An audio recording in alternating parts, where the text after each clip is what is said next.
ကင်မရာရဲ့ AI ကဘယ်လိုမျိုးသုံးဝင်လာလဲဆိုပြီးတော့ဒီမှာကျွန်တော်ဝေထားလေးတစ်ခုရှိတယ်အဲ့ဒါကိုကျွန်တော်ဒီနေ့ပြောပြမယ်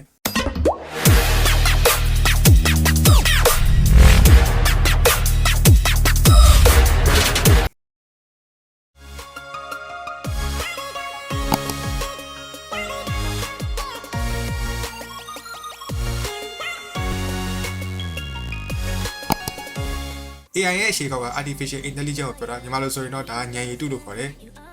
မိမမဟုတ်ဘူးဖုန်းတိုင်းမှာပါတဲ့ကင်မရာ AI သဘောတရားအတူတူပဲ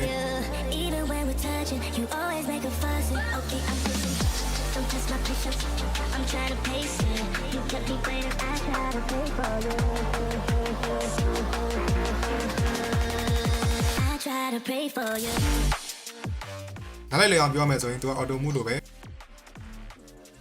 ဟိုတော့ကျတော့ဒီအလင်းမောင်ပဲအဓိကအလုပ်လုပ်တော့ပေါ့နော်ပေါင်နေလင်းပေးမယ်ကျွန်တော်တို့အရန်လင်းများနေဆိုရင်သူကအလင်းကို short ပေးမယ် AI ကကြတော့ကျွန်တော်တို့ရိုက်တဲ့အရာတွေပုံမူတည်ပြီးသူကလိုက်ချိန်ကြည့်ပေးတာဥပမာပြောမယ်ဆိုရင်ကျွန်တော်တို့ကအပင်တွေရိုက်တယ်ဆိုရင်အပင်တွေနဲ့လိုက်ဖက်တဲ့အကြောင်းကာလာတွေကိုသူကကင်မရာ setting မှာလိုက်ပြီး auto ချိန်ပေးတယ်အစားတောက်တွေရိုက်တဲ့အခါမှာလည်းသူကဒီအစားတောက်တွေကိုစိုင်းရင်တဲ့ပွဲဖြစ်အောင်အကြောင်းလေးတွေကိုဆူဆူလေးသူကလိုက်လုပ်ပေးတယ်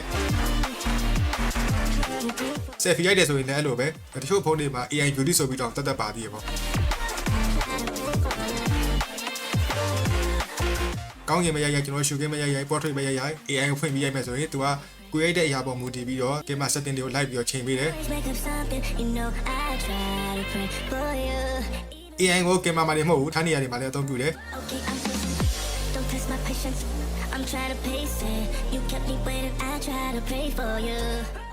ဒီတော့ဆိုရင်ကင်မရာ AI အကြောင်းကိုနားလည်မယ်ထင်ပါလေ